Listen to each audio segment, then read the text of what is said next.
சங்கீதங்களின் புஸ்தகம் 1ஆம் சங்கீதம் 5ஆம் வசனம். ஆகையால் துன்மார்க்கர் நியாய தீர்ப்பிலும் பாவிகள் நீதிமான்களின் சபையிலும் நிலை நிற்பதில்லை. ஆகையால் துன்மார்க்கர் நியாய தீர்ப்பில் நிலை நிற்பதில்லை, பாவிகள் நீதிமான்களின் சபையில் நிலை நிற்பதில்லை. இன்னைக்கு நாம் அநேக நேரங்களிலே தேவனாகிய கர்த்தருடைய சமூகத்தில் வரும்போது நாம் எப்படிப்பட்டவர்களாக இருக்கிறோம் என்பதை ஆராய்ந்து பார்க்கும்படி நாம் வருகிறோம். நாம் அநேக நேரங்களிலே மற்றவர்களை ஆராய்கிறவர்களாகவே வாழ்ந்து கொண்டிருக்கிறோம். அநேக நேரங்கள் அவங்க சரியில்லை, இவங்க சரியில்லை, அவங்க பேச்சு சரியில்லை, இவங்க எண்ணம் சரியில்லை, இவங்க பார்வை சரியில்லை, அவங்க சாப்பாடு சரியில்லை, அவங்க உடை சரியில்லை, அவங்க நட சரியில்லை, இப்படியே சொல்லிக் கொண்டு வரும். அந்த பொறுப்பு நமக்கு கொடுக்கப்படாமல் இருந்தாலும் அந்த வேலையை நமக்கு கொடுக்கப்படும். ஒரு ஊழியக்காரனுக்கு அந்த பொறுப்பு கொடுக்கப்படும். ஏன்னா மந்தையை மேய்க்க வேண்டிய அவசியம் இருக்கு.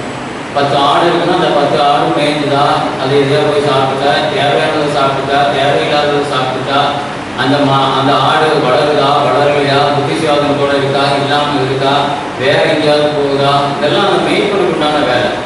ஆனால் ஒரு ஆடு இன்னொரு ஆளை பார்க்க வேண்டிய அவசியமே கிடையாது. அது போகணும், அது திங்கணும், அது வேண்டிய வேலையை செய்யணும், காலத்தில் அது குட்டியை போடணும். அந்த மேய்ப்பனுக்கு அது வருமானத்தை கொண்டு வரும். இங்கே நம்ம நிறைய நேரங்களில் நம்ம அந்த ஆடுகளுடைய வேலையை பார்க்க கிடையாது. மெய்ப்பனுக்கு நம்மளை வச்சு என்ன வருமானம், அந்த மெய்ப்பன் என்ன செய்யலாம், இதெல்லாம் நம்ம யோசிக்கிறதுனால ஆட்டின் தன்மையை மலடாக போயிருக்கும். இன்னைக்கு வேதம் நமக்கு என்ன சொல்லுதுன்னா, நீங்கள் நிலை நிற்கிறவர்களாக இருக்க வேண்டும். இன்னைக்கு நாம் ஆராய்ந்து நாம் கற்றுக்கொள்ள வேண்டிய காரியம் என்னவென்றால், you have to have the stability in something. You want to be stable. எதுலையுமே ஒரு நிலை நிற்கிற ஒரு தன்மை இருக்க வேண்டும். இன்னைக்கு நம்ம நிறைய நேரங்களில் நாம் நிலை நிற்பது கிடையாது. we are not stable. இந்த தஞ்சாவூர் தலையாட்டி பொம்மைன்னு சொல்லுவாங்க. அந்த பொம்மையை பார்த்துருப்பீங்க நிறைய பேர். அது வெறும் தலையை மட்டும் ஆட்டாது, அந்த பொம்மை டோட்டலாக ஆடிட்டு இருக்கும். ஏன்னா அதனுடைய அடிப்பாகம் ஒரு ஸ்டேபிளாக இருக்காது. அதுக்கேனே இது பேர் வாங்கின பொம்மை.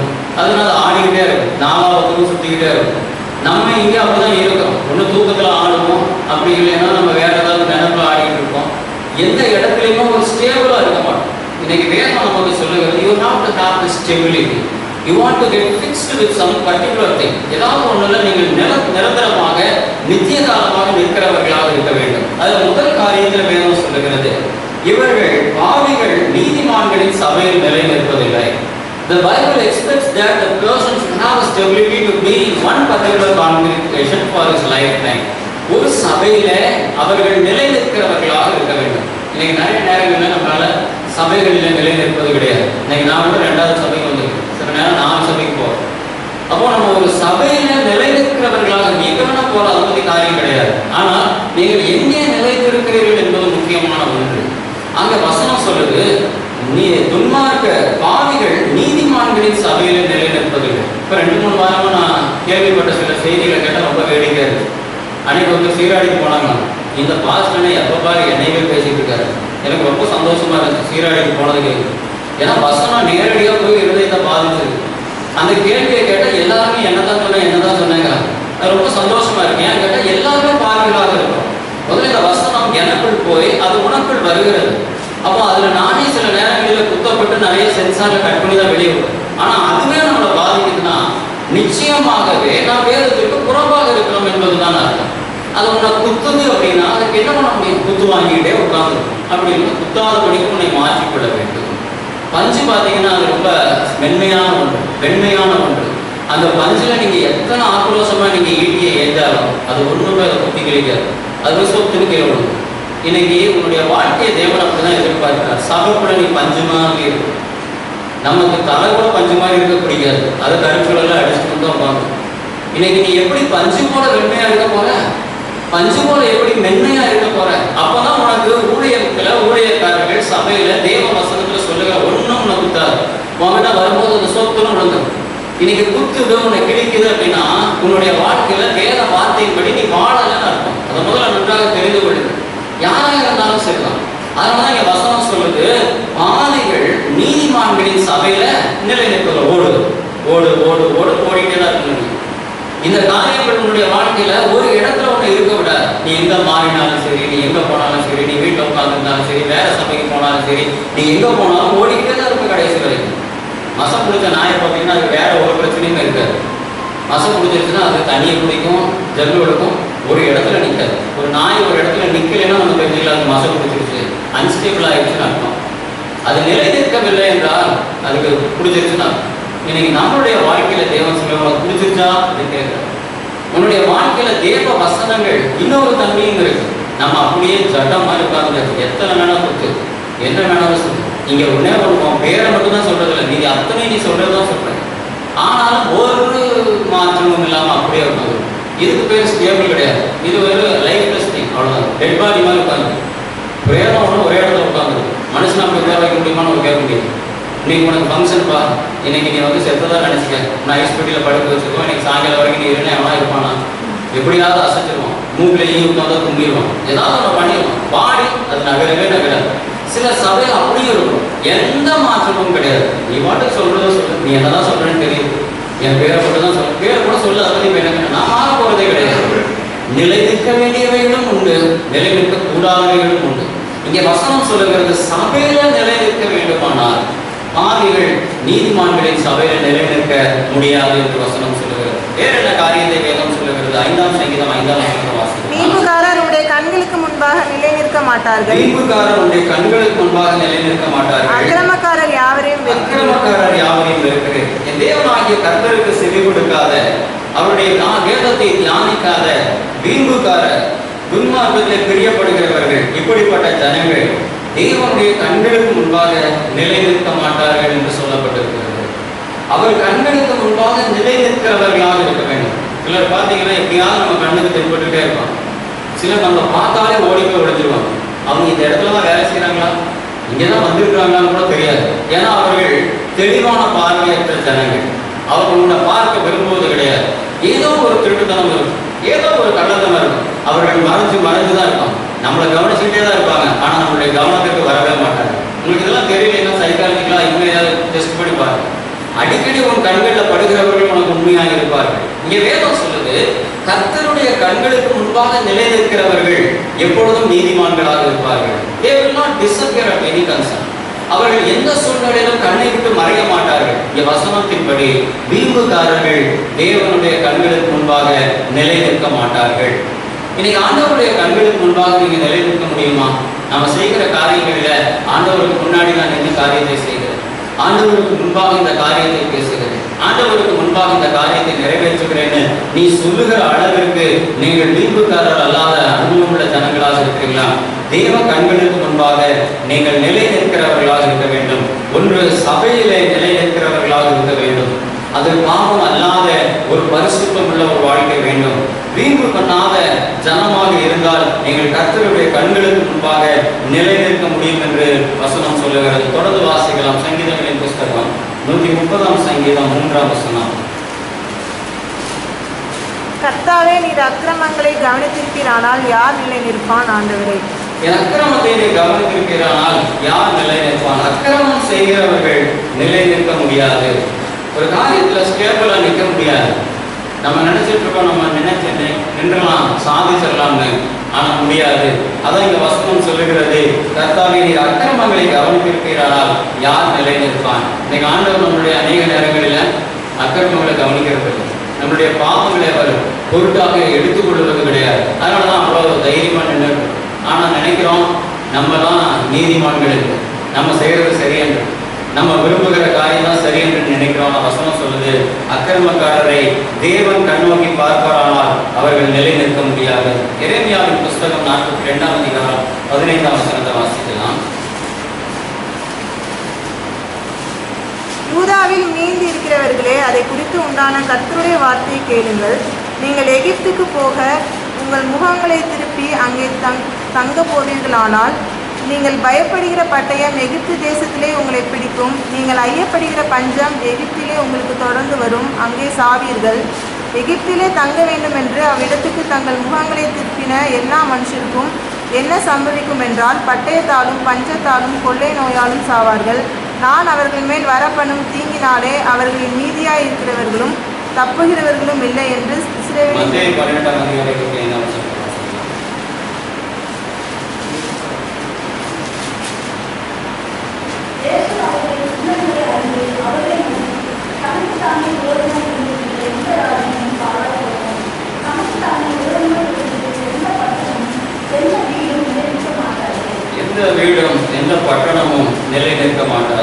இங்கே நிலை நிற்க முடியாமல் போகிறதற்கான காரியத்தை குறித்து வேதம் நமக்கு சொல்லுகிறதை நாம் வாசித்தோம். இங்கே இயேசு அவர்கள் சிந்தனைகளை அறிந்து ஆண்டவர் பேச தொடங்கும் போதே சொல்கிறார், தனக்கு தானே விரோதமாய் பிரிந்திருக்கிற எந்த ராஜ்யமும் பாழாய்ப்போம், தனக்கு தானே விரோதமாய் பிரிந்திருக்கிற எந்த பட்டணமும் எந்த வீடும் நிலை நிற்க மாட்டாது என்று சொல்லப்படும். தனக்கு தானே விரோதமாக எழுதுகிற காரியம், உன்னுடைய சொந்த சபைக்குள்ள, சொந்த குடும்பத்திற்குள்ள, உன்னுடைய சொந்த தொழிலுக்குள்ள, உன்னுடைய காரியங்களுக்குள்ள நீங்கள் வித்தியாசமான காரியத்தை உருவாக்குவீர்களானால் நிலை நிற்க முடியாது. அது அவங்களால வித்ஸ்டாண்ட் பண்ண முடியல, அவங்களால அந்த தொழிலை ரொம்ப நாளைக்கு நடத்த முடியல, அவங்களால தாக்கு பிடிக்க முடியல. அப்படின்னா என்ன அர்த்தம்? அதுக்குள்ளேயே அந்த காரியத்தை உருவாக்கி விட்டார்கள் என்று அர்த்தம்.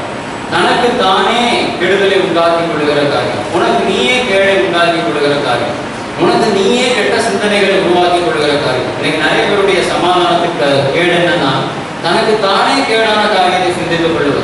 இப்படி நான் அப்படி சிந்திச்சா என்ன பண்றது, அப்படி பண்ணிட்டாங்க என்ன பண்றது?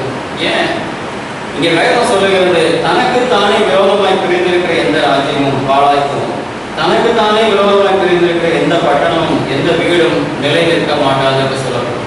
உன்னுடைய சொந்த ஜனத்தையும் உன்னுடைய சொந்த காரியங்களையும் நீங்கள் நம்பாமல் பிரிந்திருப்பீர்களே ஆனால் அது விளங்காது, அது நிலை நிற்காது என்று வசனம் சொல்லுகிறது. எதுவாக இருந்தாலும் இந்த ஸ்டெபிலிட்டி இஸ் வெரி இம்பார்ட்டன்ட். பந்தல் போடும்போது 4 காலை நிறுத்திட்டு அந்த காலை ஆட்டி பார்ப்பாங்க. ஏன்னா பந்தல் மேலே போடுறதெல்லாம் பெரிய விஷயம் கிடையாது. இந்த கால் அதை தாங்கும், இது எவ்வளோ காலம் தாங்கும், இதை எந்த அளவுக்கு ஆழமாக நட்டியிருக்குங்கிறத வச்சு தான் அது நிற்குமான்னு பார்க்கணும். ஒரு வீடு இருக்கும் போது அந்த ஃபவுண்டேஷன் ரொம்ப முக்கியமானது, அது நிலையாக இருக்கும். ஃபவுண்டேஷனில் போட்டிருக்கிறது கூட லேசாக ஆடுங்க, வீட்டில் கரெக்ட் பண்ணிக்கலாம் அப்படின்னு சொன்னால் அவன் பைக்கியம்னு இருக்கும். 4 காலம் போஸ்ட் போட்டிருக்கிறோம், 4மே கொஞ்சம் லேசாக ஆடுது, சரியாக கீழே போடாமல் விட்டாங்க, அதனால பரவாயில்ல வீட்டை அழகாக கட்டிடலாம்னு கட்டி முடிக்கும் போது விழுது.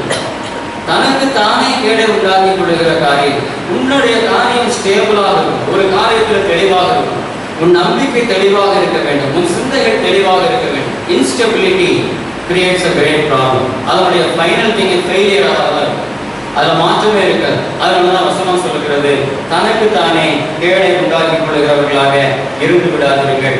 அதே காரியத்தை நீங்கள் மார்க் 3ஆம் அதிகாரம் 24, 25 வசனத்தில் வாசிக்கலாம். ஒரு ராஜ்யம் தனக்குத்தானே விரோதமாக பிரிந்திருந்தால் அந்த ராஜ்யம் நிலைநிற்க மாட்டாது. ஒரு வீடு தனக்குத்தானே விரோதமாக பிரிந்திருந்தால் அந்த வீடு நிலைநிற்க மாட்டாது. வீடானாலும் ராஜ்யமானாலும் தனக்குத்தானே அது விரோதமாக இருந்தால் அது நிலைநிற்காது என்று வசனம் சொல்லுகிறது. யோவான் 8ஆம் அதிகாரம் 44ஆம் வசனத்தை வாசிக்கலாம். நீங்கள் உங்கள் பிதாவாகிய பிசாசானவனால் உண்டானவர்கள் உங்கள் பிதாவினுடைய இச்சைகளின்படி செய்ய மனதாக இருக்கிறீர்கள். அவன் ஆதி முதற் கொண்டு மனுஷ கொலைபாதகனாய் இருக்கிறான். சத்தியம் அவனிடத்தில் இல்லாதபடியால் அவன் சத்தியத்திலே நிலை நிற்கவில்லை. அவன் பொய்யனும் பொய்யுக்கு பிதாவுமாய் இருக்கிறபடியால் அவன் பொய் பேசும்போது தன் சொந்தத்தில் எடுத்து பேசுகிறான். நீங்கள் உங்கள் பிதாவாகிய பிசாசானவனால் உண்டானவர்கள் உங்கள் பிதாவானுடைய இச்சைகளின்படி செய்ய மனதாக இருக்கிறீர்கள். அவன் ஆதி முதல் கொண்டு மனுஷ கொலைபாதகனாய் இருக்கிறான். சத்தியம் அவனிடத்தில் இல்லாதபடியால் அவன் சத்தியத்திலே நிலைத்திருக்கவில்லை. அவன் பொய்யனும் பொய்க்கு பிதாவுமாய் இருக்கிறபடியால் அவன் பொய் பேசும்போது தன் சொந்தத்தில் எடுத்து பேசுகிறான். இன்னைக்கு நமக்கு பிதா யார் என்பதை குறித்து நீங்கள் நிற்கிற ஸ்டெபிலிட்டியை வச்சு சொல்ல முடியும்.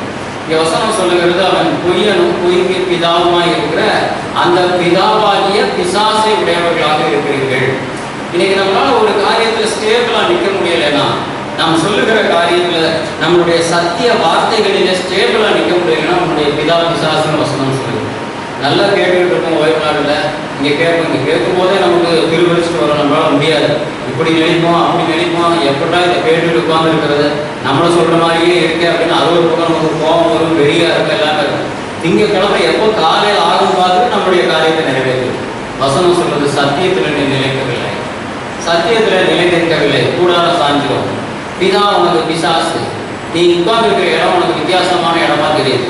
அதனால இந்த சத்தியத்தில் நீங்கள் நிலை நிற்கவில்லை என்றால், if you are not fixed with that, அதில் நீங்கள் பிடிவாதமாக பிடித்திருக்கவில்லை என்றால் பிதா உன்னுடைய பிசாசானனுடைய பிடியில நீங்கள் மாட்டிவிடுவீங்க. இதெல்லாம் நம்ம தான் செய்யணும். நீ ஆலயத்தில் கற்றுக்கொள்ளுகிற காரியங்கள் அனைத்தும் நீ செயலாற்ற வேண்டிய காரியங்கள். இதை ஆண்டவர் செய்ய மாட்டார். நீ சத்தியத்தில் நிலைத்திருந்தால் சத்தியம் உன்னை விடுதலை ஆக்கிவிடும். நிலைத்திருக்கிற வேலையும் ஆண்டவர் செய்வார்னு சொல்ல முடியாது. நமக்கு எல்லாமே யாராவது செய்யணும். சாப்பிடுறது மட்டும் தான் நம்ம செய்வோம். சிலர்கள் சாப்பிடுறது கூட வேற யாராவது நமக்காக சாப்பிட்டா பரவாயில்ல, தூங்குறது மட்டும் நம்ம முக்கியம் எல்லாமே. சிலர் தூங்க வைக்கிறதுக்கும் ஒரு ஆள் போகணும், அப்படின்னா தான் அவங்க தூங்குவாங்க. இதெல்லாம் எதுக்கு வாழுதுன்னே தெரியல. இங்க வசனம் சொல்லுது, இப்படி ஒரு வாழ்க்கை உங்களுக்கு தேவையா? சத்தியத்துல நீங்கள் வாழும்போது, சத்தியத்துல நிலைத்திருக்கும் போது உன் பிதா தேவனாகிய கர்த்தராக இருப்பார். சத்தியத்துல நிலைத்திருங்க, கேட்கிற வசனத்துல நிலைத்திருங்க. இந்த வசனம் இப்படி சொல்லுதா, இப்படித்தான் இருப்பேன், அதுல பிக்சடா இருக்கணும்.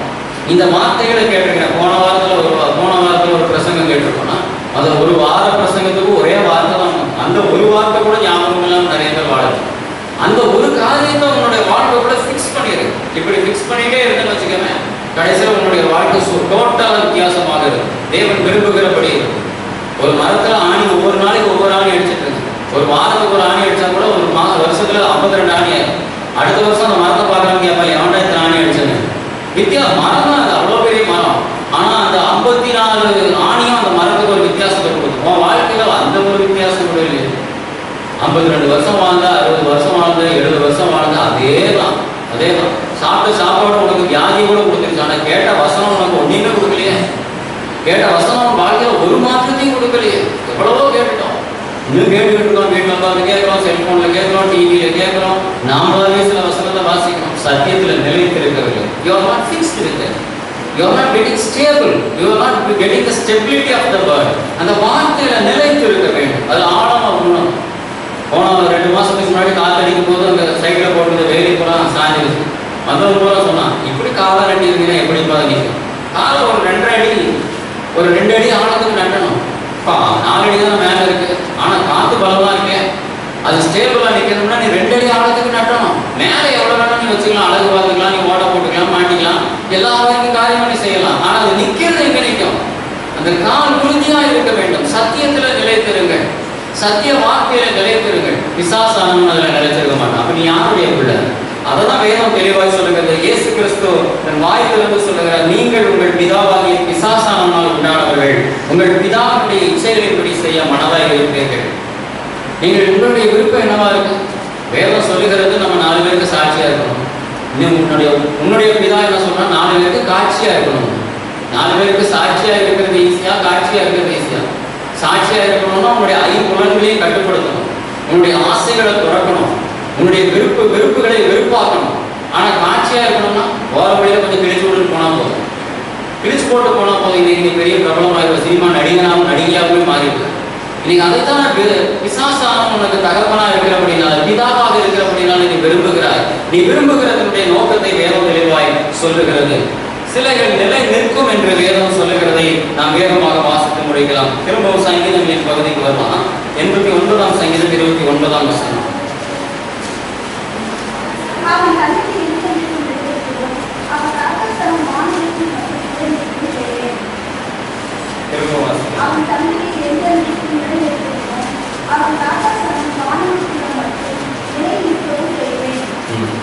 நான் அவனை எனக்கு முதல் பேரானவனும் பூமியின் ராஜாக்களை பார்க்கும் மகா உயர்த்தமாக்குவேன். என் கிருபை என்றென்றைக்கும் அவனுக்காக காப்பேன். என் உடன்படிக்கை அவனுக்காக உறுதிப்படுத்துவேன். அவன் சந்ததி என்றென்றைக்கும் நிலைத்திருக்கும். அவன் ராஜஸ்தானம் வானங்கள் உள்ள மட்டும் நிலைநிற்க செய்வேன் என்று சொல்லுகிறதை பார்க்கிறோம். இன்னைக்கு தேவனாகிய கர்த்தர் உன் சந்ததியை நிலைநிற்க பண்ணுகிறவராக இருக்கிறார். இன்னைக்கு நிறைய பேருடைய சந்ததியை அற்று போகிற சூழ்நிலையை பார்க்கிறோம். இதற்கு பின் பேசப்படுவதற்கு ஒருவர்களை நம்ம தான் ரொம்ப முயற்சி பண்ணுவோம். இனி எனக்கு, இதுக்கு பின்னாடி என் மகனுக்கு, இது என் பேரனுக்கு. சிலர் பெற்றோர் சொல்லுவாங்க, உனக்கெல்லாம் ஒன்றும் கொடுக்க மாட்டேன், எல்லாத்தையும் என் பேரன் பேர்ல எழுதியிருக்கேன். மகன் இல்லாமல் பேரன் இருந்து வந்தான். அந்த பைத்தியங்களுக்கு அதெல்லாம் தெரியாது. அதை பொறுத்த வரைக்கும் நம்ம செய்யற காரியத்தை வச்சு நம்ம எல்லாவற்றையும் நிலைநிறுத்துகிறோம்னு நினைக்கிறாங்க. ஆனா கர்த்தர் ஒருவரே எல்லாவற்றையும் நிலைநிறுத்த முடியும். கர்த்தர் ஒருவரே ஒன்றையும் சாயாமல் நிற்க செய்ய முடியும். கர்த்தர் ஒருவரே ஒரு காரியத்தை நிலைநிறுத்த முடியும் என்பதை நீங்கள் அறிந்து கொள்ள வேண்டும். நீதிமொழிகள் 19ஆம் அதிகாரம் 21ஆம் வசனத்தை வாசிக்கலாம். மனுஷனுடைய இதயத்தின் எண்ணங்கள் அநேகம், ஆனாலும் கர்த்தருடைய யோசனையே நிலைநிற்கும். கர்த்தருடைய யோசனையே நிலைநிற்கும். அதாவது அசைக்கப்பட முடியாத காரியங்கள் உண்டு. தேவனுக்கு பயந்து வாழுகிற மனுஷனுடைய சந்ததியை ஒருவனும் ஒன்றும் செய்ய முடியாது.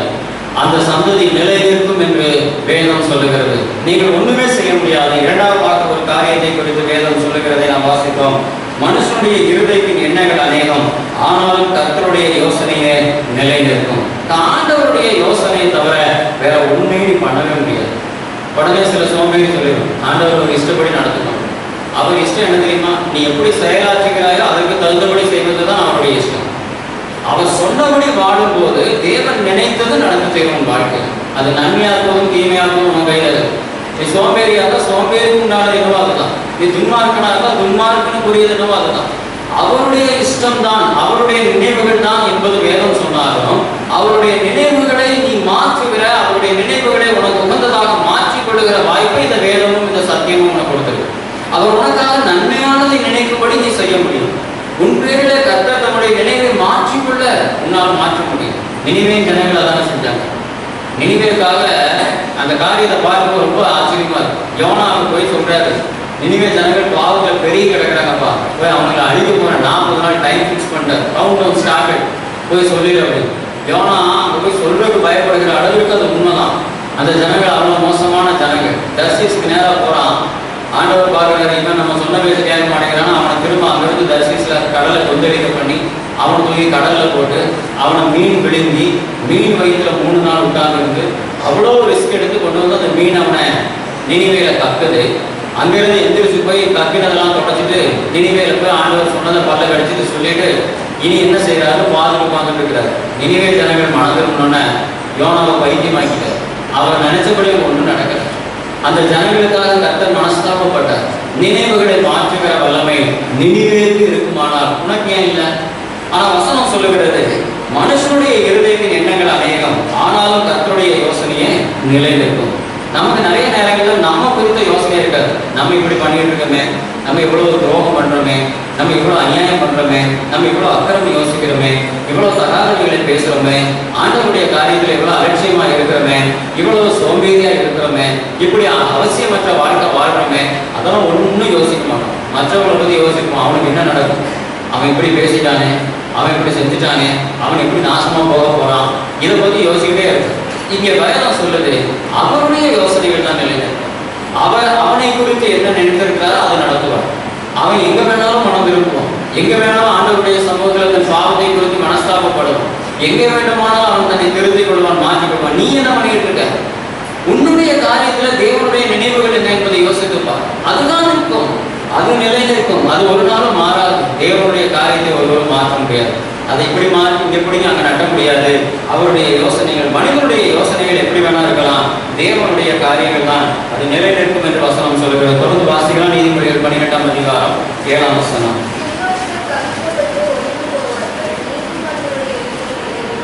நீதிமான்களுடைய வீடு நிலைநிற்கும் என்று சொல்லப்பட்டிருக்கிறது. திரும்பமாக வாசிக்கலாம்.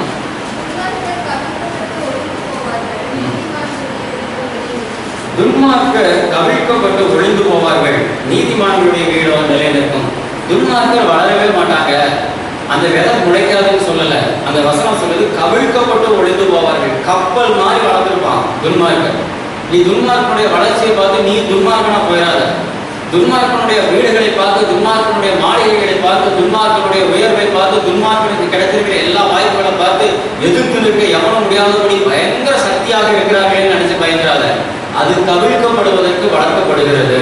ஆனா வேதம் சொல்லுது நீதிமானுடைய வீடோ நிலைநிற்கும். நீதிமானுடைய வீடு சின்னதாக இருக்கலாம், நீதிமானுடைய வீடு ஒழுகிற வீடாக இருக்கலாம், கூரை வீடாக இருக்கலாம், அது நிலைநிற்கும்.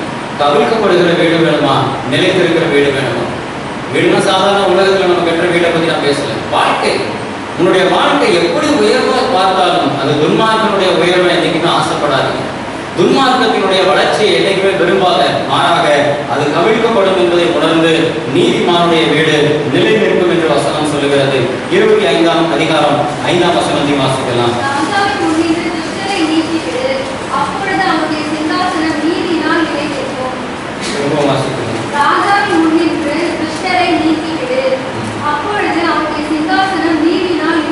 உன்னுடைய சிங்காசனம் நீதியினால் நிலைநிற்க வேண்டுமானால் துஷ்டனை துரத்திவிடு என்று வேதம் சொல்லுகிறது. அநேக நேரங்களிலே ராஜாவின் முன்னின்று துஷ்டரை நீக்கிவிடு, அப்பொழுது அவனுடைய சிங்காசனம் நீதியினால் நிலைநிற்கும் என்று சொல்லப்பட்டிருக்கிறது.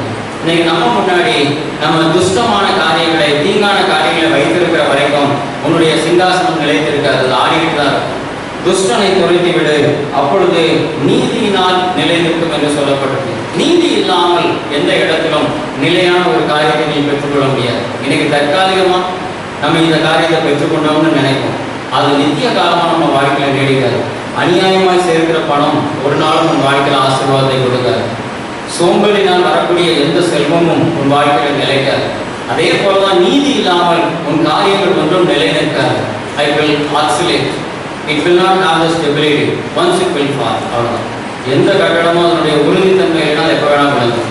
பூமி அதிர்ச்சிகளை ஏன் ஆண்டவர் வச்சிருக்கிறார்? அதான் என்ன பண்ணணும், மனுஷனுடைய காரியத்தை சட்டுன்னு தள்ளி போயிடும். இப்போ போன மாசத்துல கூட நிலநடுக்கம் வந்து எத்தனையோ ஆயிரக்கணக்கான ஜனங்கள் மதிப்பு போனாங்க. வேற என்ன வந்தாலும் தர முடியலாம். இயற்கையோட பாருங்க, என்னைக்குமே எவனாலையும் போராடவே முடியாது. வெள்ளம் வந்து அதுவாக அடிச்சுட்டு போயிட்டே இருக்கும். இவன் பெரிய பங்களா கட்டியிருப்பான், வீடு கட்டியிருப்பான், அதற்கு ஸ்டெபிலிட்டி சர்டிஃபிகேட் வாங்கியிருப்பான், அதற்கு லைசன்ஸ் வாங்கியிருப்பான், அது இவ்வளோ உறுதியானது அவ்வளவானது அப்படியா இப்படியா என்னமோ பேசுவான். மனுஷன் எதிர்த்து அதை உடைக்காதபடிக்கு அவன் எவ்வளவோ அதுக்கு செக்யூரிட்டி வச்சிருப்பான். ஆனால் இயற்கை ஒன்றும் பண்ண முடியாது. இந்தியாவுக்குள்ள பாகிஸ்தான்காரங்க வர முடியாதபடிக்கு எல்லையில பெரிய பாதுகாப்பு வச்சிருக்கலாம். ஆனால் இந்தியாவுக்குள்ள வெள்ளம் வராதபடிக்கு என்ன பாதுகாப்பு வைக்க முடியும்? இந்தியாவுக்குள்ள நிலநடுக்கம் வர முடியாதபடிக்கு என்ன பாதுகாப்பு வைக்க முடியும்? நிலைத்திருக்க செய்வது கர்த்தருடைய கிருபையாக இருக்கிறது. நிலையா இல்லாதபடிக்கு உன்னை ஆட்டுவிப்பது கர்த்தருடைய கரங்களில் இருக்கிறது. அது பூமிக்கு மட்டுமல்ல, சாதாரண ஒரு மனிதனுக்கும் உண்டு. தேவனாகிய கர்த்தர் ஒருவரே ஒருவனை நிலைக்கு செய்ய முடியும், நிலை நிற்க செய்ய முடியும்.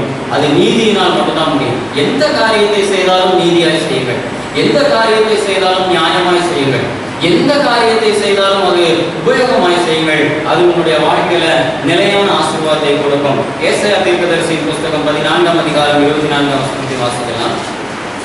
ஏசாயா 14:24. நான் நினைத்திருக்கிறபடியே நடக்கும், நான் நிர்ணயித்தபடியே நிலை நிற்கும் என்று சேனைகளின் கர்த்தர் ஆணையிட்டு சொன்னார்.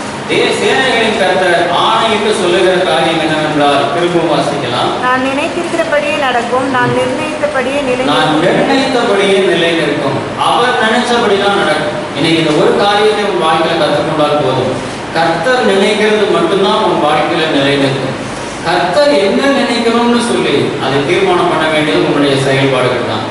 உன்னுடைய வாழ்க்கையில நீ செயல்படுகிறதை வைத்து கர்த்தர் என்ன நினைக்கிறான்னு பாருங்க. அவர் நினைச்சிட்டா அது நிலை நிற்கும். அநேக நேரங்களில் நம்முடைய வாழ்க்கையில நடைபெறுகிற காரியங்கள் அப்படிதான் ஆச்சரியமா இருக்கும். அநேக காரியங்களை நம்ம நினைப்போம், இப்படி ஆண்டவர் நினைக்கணும்னு நினைப்போம். அந்த காரியத்தை நிலைநிறுத்தும் போதுதான் இதை புரிந்து கொள்வாய். அந்த காரியம் சம்பவிக்கும் போதுதான் புரிந்து கொள்வாய். சாத்தியம் இல்லாமல் சம்பவிக்கும். நீங்க நிறைய ரிஸ்க் எடுப்பீங்க, அட்டம் எடுப்பீங்க, முயற்சி பண்ணுவீங்க, எல்லாம் பண்ணுவீங்க, கடைசியில் அது ஃபெயிலியருக்கு போகும்.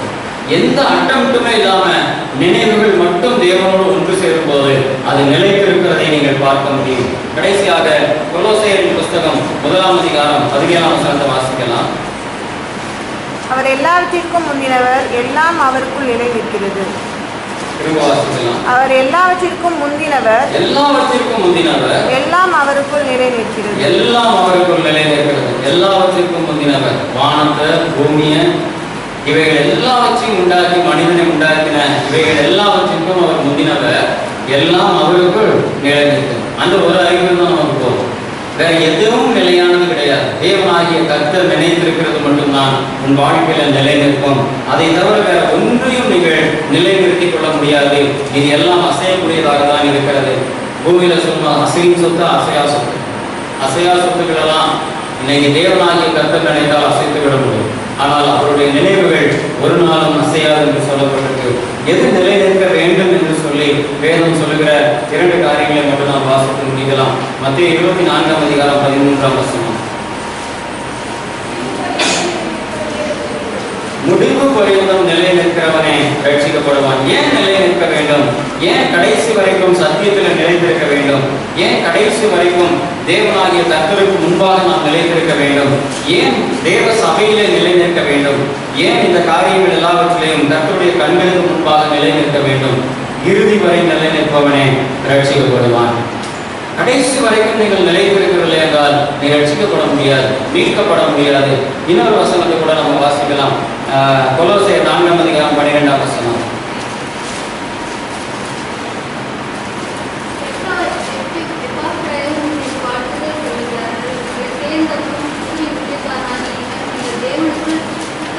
எல்லாவற்றிலும் தெரிந்தவர்களாயும் பூர்ண நிச்சயம் உள்ளவர்களாயும் நிலை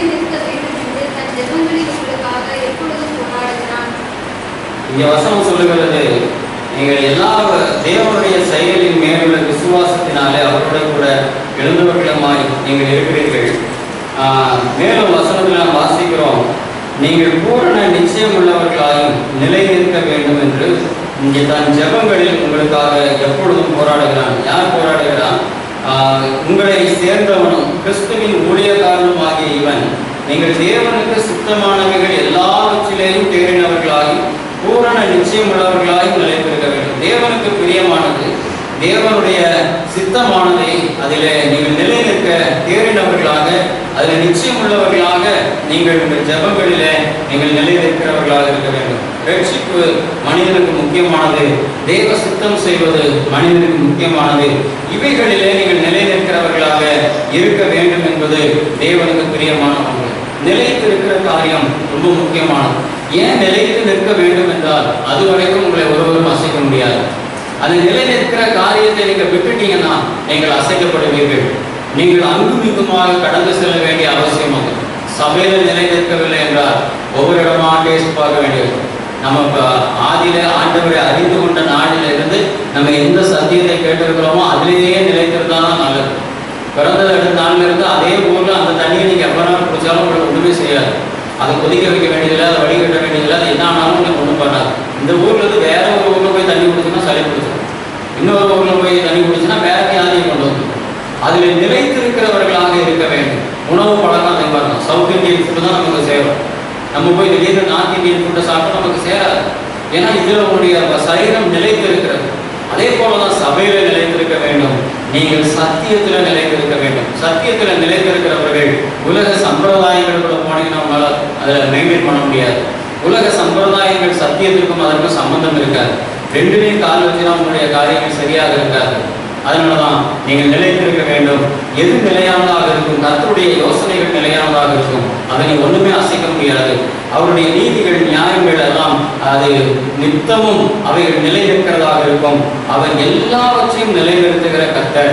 அவரிடத்துல மாற்றங்களே இருக்காது. அவர் சொன்னதுதான். அவர் அதில் ஸ்டேபிளாக இருப்பார், மாற்றி பேச மாட்டார். என் தேவனாகிய கர்த்தருடைய வார்த்தையும் அவருடைய ரட்சிப்பு நம்மை நிலையாக நிற்க செய்யும் என்று வசனம் சொல்லுகிறது. ஒரு கழுகு குறித்து ஒரு ராஜாவின் கதையில சொல்லுகிறார். ஒரு ராஜா அவருடைய மகன் ராஜ்ய பாரத்துக்கு வரக்கூடிய அந்த நிலையில வாலிப வயதுல இந்த மூத்த ராஜாவுக்கு வயசாயிடுச்சு.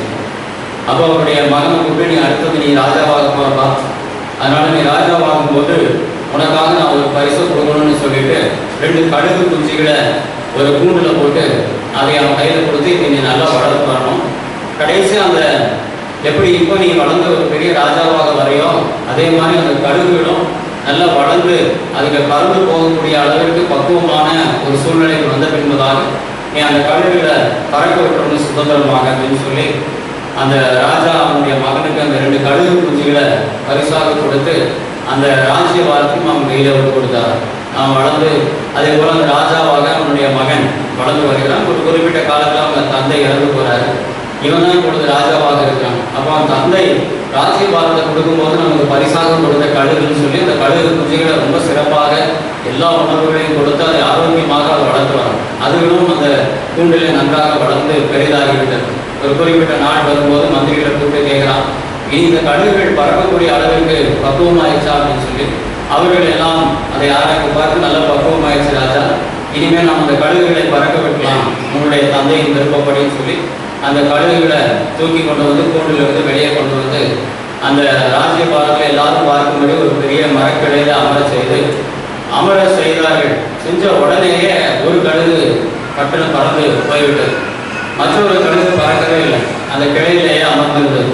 இவங்களுக்கு ஒரே சந்தேகம், என்னடா அது பறந்து போயிடுச்சு, இது பறக்கவே இல்லை அப்படின்னு சொல்லி அந்த இருக்கக்கூடிய மற்ற எல்லாரையும் கூப்பிட்டு இந்த கழுகை நீங்கள் ஆராய்ந்து பாருங்க, ஏன் பறக்க மாட்டேங்குது, எது பிரச்சனையான்னு சொல்லி மருத்துவர்கள், கால்நடை மருத்துவர்கள், பறவை உரிய விஞ்ஞானிகள் எல்லாரும் வந்து செக் பண்ணி பார்த்தா ஆரோக்கியமாக இருக்குது, நல்லா இருக்குது.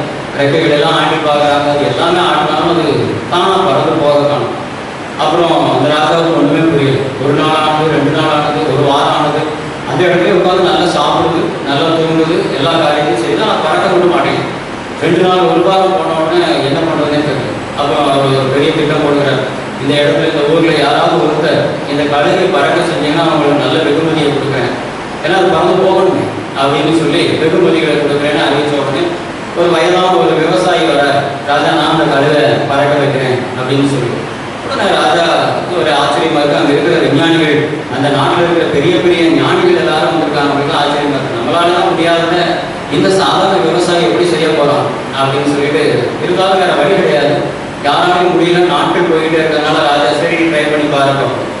அந்த விவசாயி வேற ஒன்றும் செய்யல, வந்து படகுன்னு அந்த கிளையை உடச்சு விட்டுட்டாங்க. உடச்சு விட்டோன்னா அந்த கழுகு கண்ணை மூடிட்டு பறக்க ஆரம்பிச்சு. அப்போ அந்த விவசாயி சொல்லுகிறான், அதற்கென்று ஒரு பிடிமானம் இருக்கிற வரைக்கும் அது இப்படியே வாழ்ந்து பழகுனதுனால இதுதான் வாழ்க்கைன்னு நினைச்சது. இப்போ அதற்கான முறிவு வரும்போது அது தன்னை போல அது பறக்க ஆரம்பிச்சிருச்சு, தன் உயிரை காத்துக் கொள்வதற்காக. அதனால ஒரு இடத்துல நிலையாக இருக்கும் வரைக்கும் அதற்கு அதன் மேல ஒரு நம்பிக்கை இருக்கும். இன்னைக்கு நம்ம பறக்கும்படியான கழுகுகளாக அல்ல, நாம் இருக்கும்படியான கழுகுகளாக கர்த்தர் வச்சிருக்காரு. இந்த பூமியில இருக்கிற நிறைய பேருக்கு அப்படிதான், என்ன செய்வோம்னு தெரியாது, முறிக்கப்பட்ட நிலைமை, அதனால தத்தளிச்சுட்டு ஓடிட்டு பறந்துகிட்டு இருக்கலாம். ஆனா உங்களுக்கு ஒரு நல்ல கிளை ஒன்று உண்டு, கிறிஸ்துங்கிற பருவம் உண்டு, உனக்கு ஒரு நல்ல ஒரு சபை உண்டு, நல்ல ஒரு சத்தியம் என்கிற ஒரு பெரிய பாதுகாப்பு உண்டு. நீங்களும் நானும் துள்ள துடிக்க பறக்க வேண்டிய அவசியமே கிடையாது. உன்னை நிலைத்திருக்கும்படி கர்த்தர் வைத்திருக்கிறார். அதனால நிறைய ஜனங்களுக்கு அது புரியாது, விஞ்ஞானிகளுக்கு புரியாது, ஞானிகளுக்கு புரியாது, நீ ஏன் நிலைத்திருக்கிறாய் என்பதை குறித்து. நம்ம பறக்கிற ஆளாக உட்காந்துருக்க கூடாது, ஐயோ அது பறக்கலையே கவலைப்படாது, உட்கார்ந்து வச்சு சந்தோஷப்படும். இன்னைக்கு தேவன் நமக்கு அதை தான் சொல்லுகிறார், உனக்கென்று ஒரு நிலையான ஒரு சத்தியம் உண்டு, உனக்கென்று நிலையான ஒரு தேவன் உண்டு, உனக்கான நிலையான ஒரு சத்தியம் ஒன்று உண்டு, ஒரு ரட்சிப்பு உண்டு, அதில் நிலைத்திருக்க பார். அது பூமியில் இருக்கிற அநேகரை திகைத்து பார்க்கும்படி செய். பறந்த கழுகை யாரும் பார்க்கல, நாளே பார்ப்பது இந்த உட்கார்ந்திருந்த அந்த கழுகு தான். அது ஆரோக்கியமானது தான். அதை அறிந்து கொள்ள அறிவு யாருக்குமே கிடையாது. ஒரு கிறிஸ்தவனை அறிந்து கொள்ளுகிற அறிவு இந்த பூமியில எவனுக்கும் இருக்கக்கூடாது. சபையில, சத்தியத்துல, தேவனாகிய கர்த்தருடைய வார்த்தையில அதில் நிலைத்திருக்கிறவனை புரிந்து கொள்ள எவனாலும் கூடாது. அது தேவனாகிய கர்த்தர் அவன் கொடுத்திருக்கிற பெரிய ஈவு.